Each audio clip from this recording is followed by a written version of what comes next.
Hi students, good morning. Now I am going to explain you one of the part of speech, verb. It is also most important part of speech. Based on your textbook, I am explaining you what is verb. Please take your book and the page number is 9. I just read the definition of verb.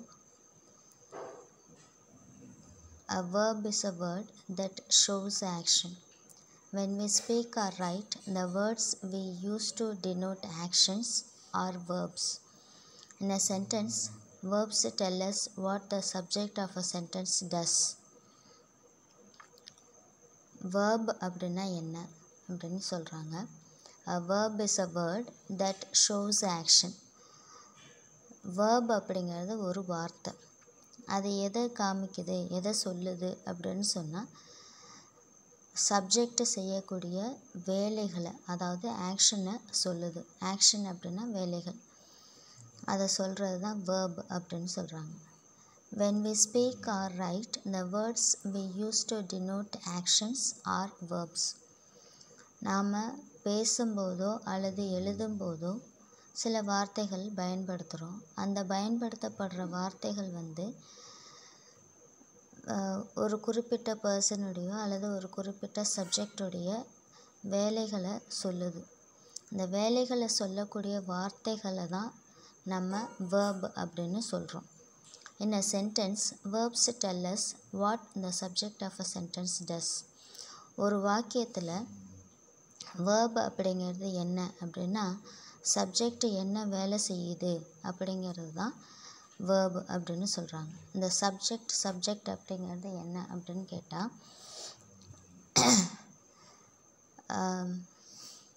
Singular plural அப்படின்னு சொல்லி சப்ஜெக்டை ரெண்டாக பிரிக்கிறாங்க. அதில் ஒவ்வொன்றையும் ஒவ்வொரு இதை சொல்கிறாங்க. இப்போ first person, second person, third person அப்படின்னு சொல்கிறாங்க. இப்போ ஃபஸ்ட் பர்சன் சிங்குலர் அப்படின்னா ஐ, ஃபஸ்ட் பர்சன் ப்ளூரல் அப்படின்னா வி, செகண்ட் பர்சன் சிங்குலர் அப்படிங்கிறது you, YOU, you. Second person plural you தான், YOU. Third person singular he, she, it. Third person plural they. So இது எல்லாமே subject அப்படின்னு சொல்லுவாங்க. இப்போது இந்த சப்ஜெக்டு என்ன வேலை செய்யுது அப்படிங்கிறத சொல்கிறது தான் verb அப்படின்னு சொல்கிறாங்க. இப்போ நம்ம ஏற்கனவே பார்த்தோம், நவுன்ஸ் ஏற்கனவே பார்த்துட்டோம். அந்த நவுன்ஸில் சப்ஜெக்ட் அப்படிங்கிறத ஒரு சப்ஜெக்ட், இப்போ லைக் ஐ அப்படின்னு சொன்னால் ஐ அப்படிங்கிறது சப்ஜெக்ட், ஃபஸ்ட் பர்சன் சிங்குலர். இப்போ ஐ ரீட் அப்படின்னு ஒரு சென்டென்ஸை சொல்கிறோம் அப்படின்னா ஐ ரீட், இது ஒரு சிங்கிள் சென்டென்ஸ். இப்போ ஐ அப்படிங்கிறது ஃபஸ்ட் பர்சன் சிங்குலர், ரீட் அப்படிங்கிறது verb. இப்போ ரீட் அப்படிங்கிறது என்ன, அதுக்கு அர்த்தம் என்ன, ரீடுனா படிக்கிறது. இப்போ யார் படிக்கிறா அப்படிங்கிற கேள்விக்கு பதில் சொல்கிறது தான் verb. இப்போ ஒரு ஆக்ஷனை சொல்கிறது, யாரோட ஆக்ஷன், சப்ஜெக்டுடைய ஆக்ஷன். ஸோ இதை தான் verb அப்படின்னு சொல்கிறாங்க. இப்போ இந்த வேர்பை பயன்படுத்தும் போது எந்த காலத்தில் பயன்படுத்துகிறோம், ப்ரெசண்ட்டில் பயன்படுத்துகிறோமா அல்லது பாஸ்ட்டில் பயன்படுத்துகிறோமா அப்படின்னு சொல்லி கிளாஸிஃபை பண்ணுறாங்க. இப்போ அந்த நிகழ்காலம், இறந்த காலம் அப்படின்னு சொல்லும்போது நிகழ்காலத்துக்கு ப்ரெசன்ட் டென்ஸ் அப்படின்னும், இறந்த காலத்துக்கு பாஸ்ட் டென்ஸ் அப்படின்னும் சொல்கிறாங்க. இப்போ சிம்பிள் ப்ரெசன்ட் டென்ஸ் அப்படின்னு சொல்கிறாங்க. இப்போ இந்த சிம்பிள் ப்ரெசன்ட் டென்ஸ் verb அப்படிங்கிறதுலேருந்து அடுத்து சிம்பிள் ப்ரெசன்ட் டென்ஸுக்கு நம்ம போகும்போது, verb ஆக்ஷனை சொல்லக்கூடிய, சப்ஜெக்ட் செய்யக்கூடிய ஆக்ஷனை சொல்லக்கூடியது. இப்போ இந்த டென்ஸ், சிம்பிள் ப்ரெசன்ட் டென்ஸ் அப்படின்னு சொல்லும்போது அந்த verb நிகழ்காலத்தில் அந்த ஆக்ஷன், அதாவது செயல் அப்படிங்கிறது நிகழ்காலத்தில் நடந்ததா அல்லது இறந்த காலத்தில் நடந்ததா அப்படின்னு சொல்கிறது தான் simple present and simple past. இப்போது உங்களுக்கு நான் சொல்ல போகிறது சிம்பிள் ப்ரெசன்ட் டென்ஸை பற்றி சொல்ல போகிறேன். திருப்பியும் உங்களுடைய அண்டர்ஸ்டாண்டிங்காக நான் சொல்கிறேன்.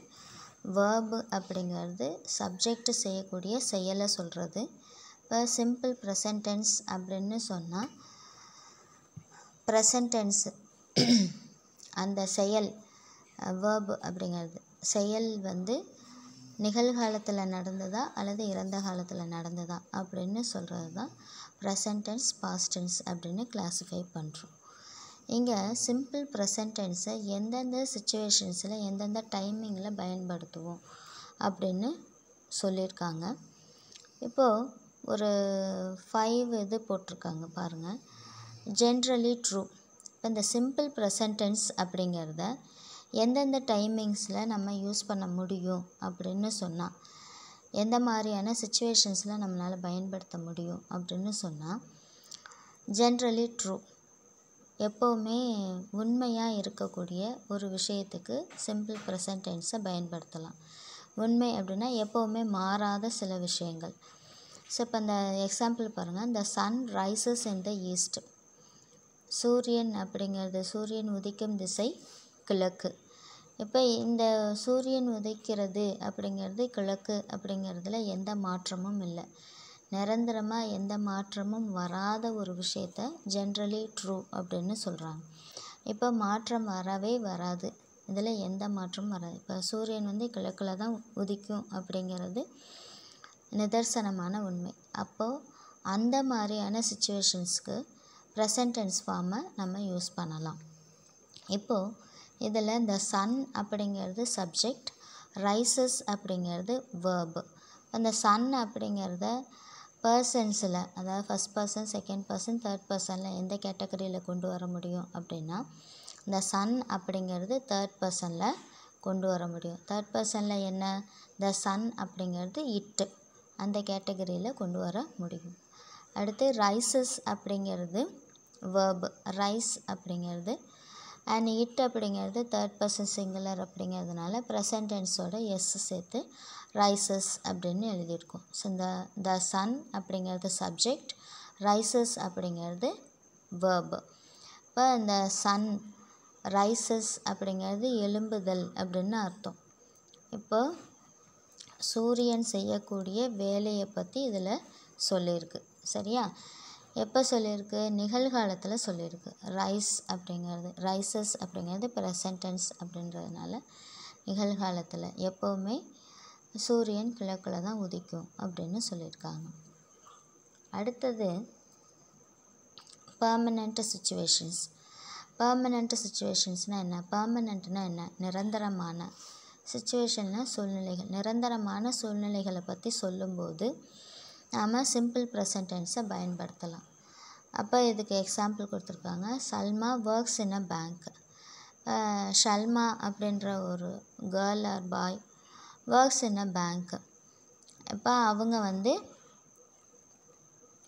பேங்க்கில் வேலை பார்க்குறாங்க. ஸோ இது வந்து பெர்மனண்ட்டாக இருக்கக்கூடிய ஒரு சுச்சுவேஷன். அவங்க பேங்க்கில் தான் வேலை பார்க்குறாங்க அப்படின்னு சொல்கிறது. இந்த இடத்துல ஷல்மா அப்படிங்கிறது சப்ஜெக்ட், ஒர்க்ஸ் அப்படிங்கிறது வேர்பு. ஸோ ஒர்க் அப்படிங்கிறது மெயின் வேர்ப்.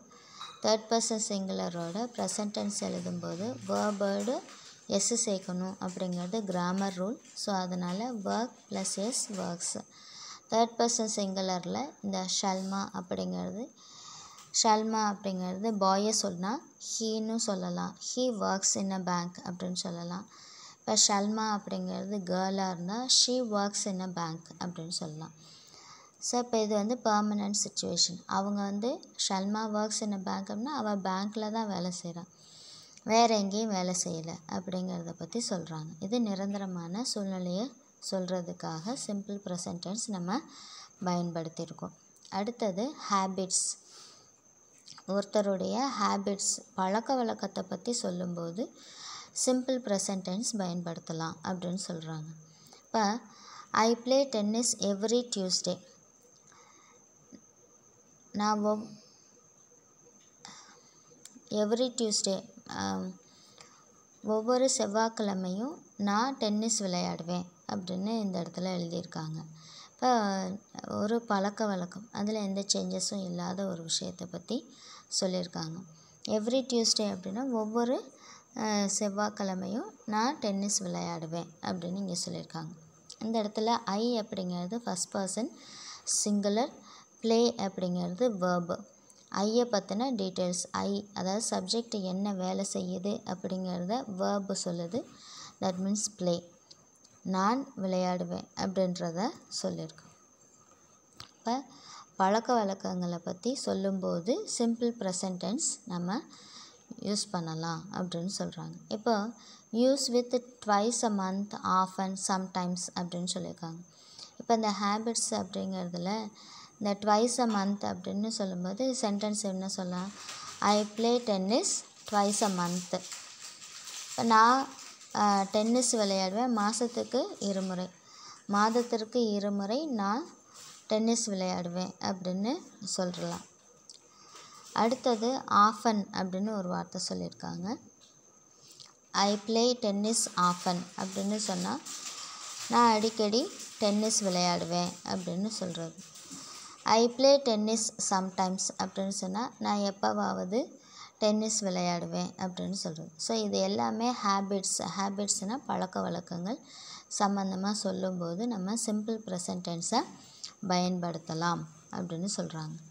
அடுத்த சிச்சுவேஷன் என்ன சொல்கிறாங்க அப்படின்னா ஃப்யூச்சர் டைம் டேபிள்ஸ், அதாவது ஃப்யூச்சரில் செய்ய போகிற ஒரு பிளானை பற்றி சொல்லும்போதும் சிம்பிள் ப்ரெசன்ட் டென்ஸ் அப்படிங்கிறத நம்ம பயன்படுத்தலாம் அப்படின்னு சொல்கிறாங்க. அந்த சிம்பிள் ப்ரெசன்ட் டென்ஸ் பயன்படுத்தலாம் அப்படின்னு சொல்லும்போது ஃப்யூச்சரில் நடக்க போகிற ஒரு விஷயத்த நான் சொல்கிறேன்.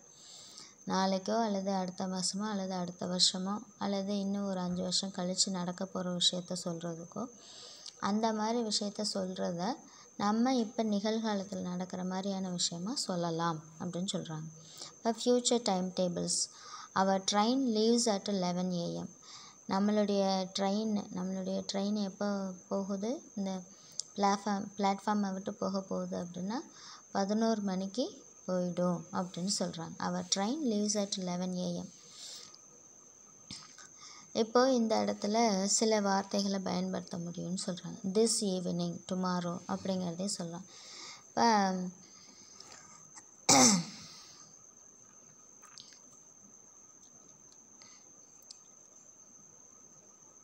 டுமாரோ அப்படிங்கிற வேர்டை வச்சு நம்ம சொல்கிறோம், ஒரு எக்ஸாம்பிள் சொல்கிறோம் அப்படின்னா I have a plan to go my friends marriage tomorrow. என்ன சொல்கிறேன்? நான் நாளைக்கு என்னுடைய நண்பனுடைய திருமணத்திற்கு போகலான்னு இருக்கேன் அப்படின்னு சொல்கிறேன். இப்போ நாளைக்கு போக போகிற ஒரு விஷயத்த இன்றைக்கி நம்ம சொல்கிறோம். ஸோ அதுக்கு சிம்பிள் ப்ரெசன்ட் டென்ஸ் யூஸ் பண்ணலாம். அடுத்தது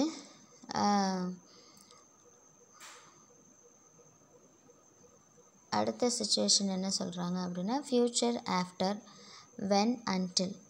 இப்போ இது வந்து பார்த்திங்க அப்படின்னா ஐ won't go out until it stops raining.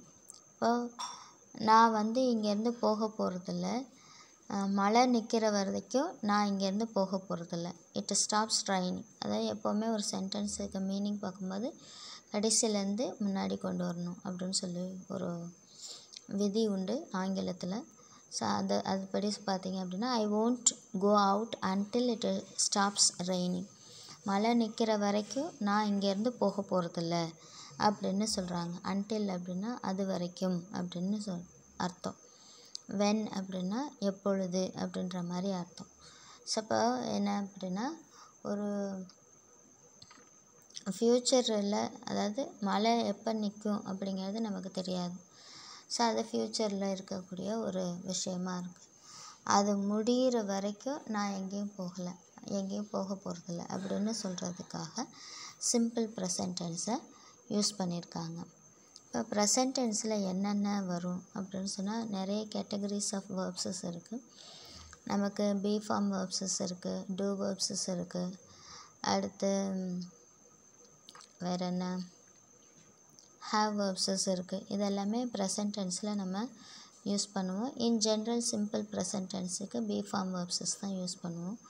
So B form verbs அப்படிங்கிறது என்ன அப்படின்னா ஜஸ்ட் உங்களுக்கு ரீகால் பண்ணுறதுக்காக நான் சொல்கிறேன்.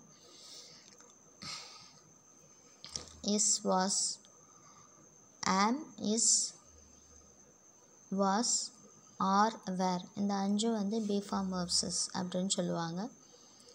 ஆம் அப்படிங்கிறது ஐ அப்படிங்கிற சப்ஜெக்டோட மட்டும்தான் வரும் ப்ரெசன்ட் டென்ஸ் ஃபார்மில்.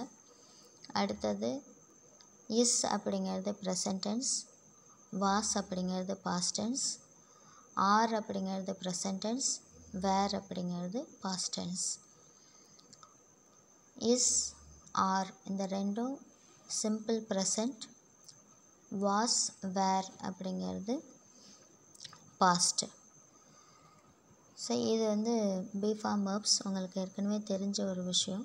ஸோ இங்கே வந்து என்ன சொல்லியிருக்காங்க அப்படின்னா, சிம்பிள் ப்ரெசன்ட் டென்ஸு என்னென்ன சுச்சுவேஷன்ஸில் நம்ம பயன்படுத்துவோம் அப்படிங்கிறதுக்கான விதிமுறைகளை இங்கே சொல்லியிருக்காங்க. எல்லாத்தையும் சம்மப் பண்ணுற மாதிரி ஒரு சின்னதாக ஒரு இது சொல்கிறோம். சிம்பிள் ப்ரெசன்ட் டென்ஸை எப்போல்லாம் யூஸ் பண்ணுவோம் அப்படின்னா, நிதர்சனமான உண்மையை பற்றி சொல்லும்போது, பர்மனெண்ட் சுச்சுவேஷன் நிரந்தரமான சூழ்நிலைகளை பற்றி சொல்லும்போது, பழக்க வழக்கங்களை சொல்லும்போது, எதிர்காலத்தில் நடக்க போகிற ஒரு விஷயத்தை குறிப்பிட்டு சொல்லும்போது, அல்லது எதிர்காலத்தில் நடக்க போகிற விஷயத்தை சொல்லும்போது சிம்பிள் ப்ரெசன்ட் டென்ஸை நம்ம பயன்படுத்தலாம் அப்படின்னு சொல்லியிருக்காங்க. ஸோ இந்த சிம்பிள் ப்ரெசன்ட் டென்ஸுக்கான சிம்பிள் ஈஸியஸ்ட் நோட்ஸ் உங்களுக்கு நான் எக்ஸ்பிளைன் பண்ணியிருக்கேன். பேஜ் நம்பர் 9 இருக்குது. இதை நான் இந்த லெக்சரை கேட்கும்போது பேஜ் நம்பர் 9 எடுத்து வச்சுட்டு இதை கேட்டிங்க அப்படின்னா உங்களுக்கு ஈஸியாக புரியும்னு நான் நம்புகிறேன். Thank you students.